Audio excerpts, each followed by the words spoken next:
Welcome back, trainers. So we are going to be taking a look at my Metagross here and powering it up. So I did just hatch this Beldum, so I have more candies because, well, they're kind of rare. It does snow here, and when it does, they do appear. But I mean, it's a lot of driving around, you know, to try to catch all these different Pokemon all over the place. So let's look at its weaknesses, resistances, and all that stuff.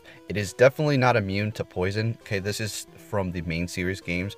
Everything else is on point. Okay, damage normal by fighting, bug, water, and electric. It is weak to ground, ghost, fire, and dark type. Resistant to normal, flying, rock, steel, grass, psychic, ice, dragon, and fairy. So a lot of resistances. Very good Pokemon here. And as far as attack and defense, well, attack is sitting at 257. Defense, 247. Stamina, 160. So this is a fantastic Pokemon. I've personally been enjoying it. What are you really going to want it for? Well, you can use it for a Machamp raid. It does fantastic against that with the Zen Headbutt and Psychic. Anything that is Ice type, I mean, you can use it against the Piloswines, Cloyster raid, a Dugong raid. It performs okay because if they're using ice moves against you, it's not going to be very effective. As far as gyms go, here's the thing about gyms, okay? And I'm sure a lot of you already know this. You don't really want to specifically power up a Pokemon to just go for the gyms. Maybe a little bit, but at the end of the day, it's kind of like, you know, everything is not so tough in a gym. The only thing that's really kind of annoying maybe might be a Snorlax or a Blissey, right? Or even a Gardevoir. So Gardevoir is weak against Steel. I did keep Zen Headbutt and then the Flash Cannon intentionally for specifically what is in this gym. Because when I get up into the Gengar, I will just be able to do Zen Headbutt, and then wipe out that Gengar, because Gengar doesn't have much defense, and Metagross's attack is massively strong, so I'm not going to have to worry about getting off that charge. I kept Flash Cannon for the Gardevoir and the Rhydon, because Rhydon is weak against Steel, and so is Gardevoir being Fairy type and weak against Steel. So it has a multitude of different uses. Just depends on what you're trying to do. Depends on what people drop in your area, and you know, things like that. As far as a gym defender, how does it perform? Well, I would assume it performs pretty good, because I personally haven't been able to battle one that has been in a gym yet. But what moves would you kind of want to have on it if you're dropping it in a gym? I think you might want to have two different moves, two different types.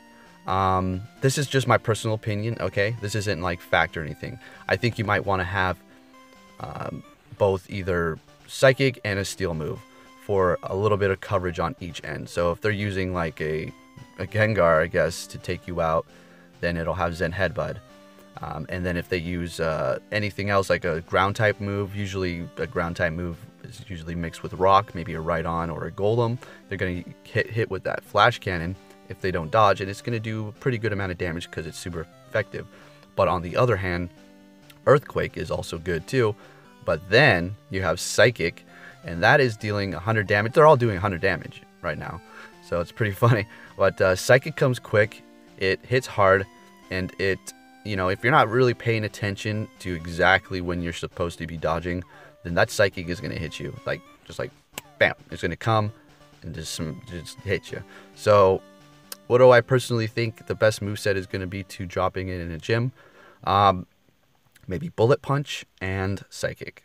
Okay, that's just my personal opinion, my humble opinion over here, and that's what I think. Hopefully I can battle one in a gym soon, because it is amazing. I haven't dropped mine in a gym at all yet because I'm walking it for one, and I don't know how long it's going to take for me to get it back, and I might need to do some sort of battle with a raid with it, or something like that.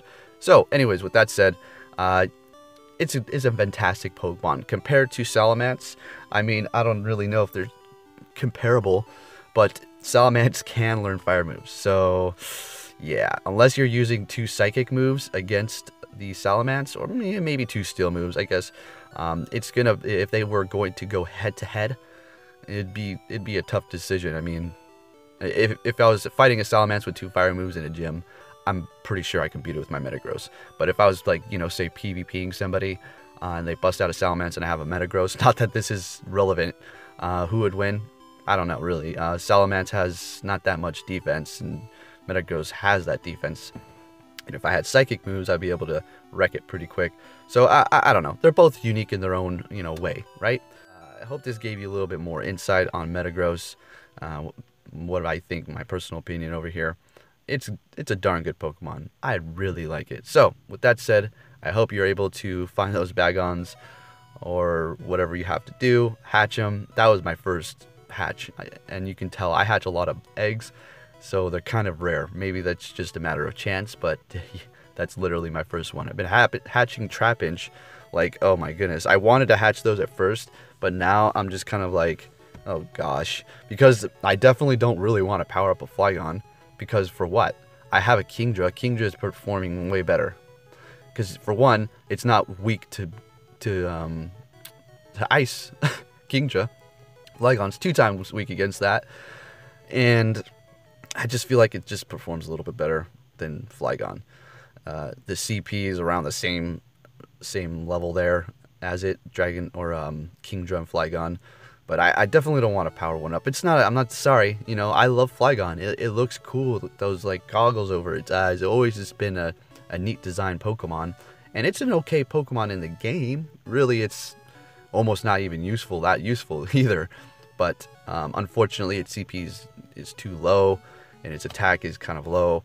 It's going to be fun to use when you're, you know, everything's probably decayed in the gym, and then, you know, just go through and sweep. It'll be fun.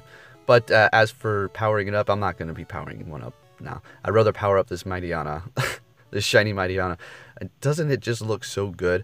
It's like what a shiny should be, a gold. And I'm not saying all the shiny should be gold, but this one is just super special. So anyways, thanks for watching, everybody. Enjoy the rest of this video, and I'll be catching you all later.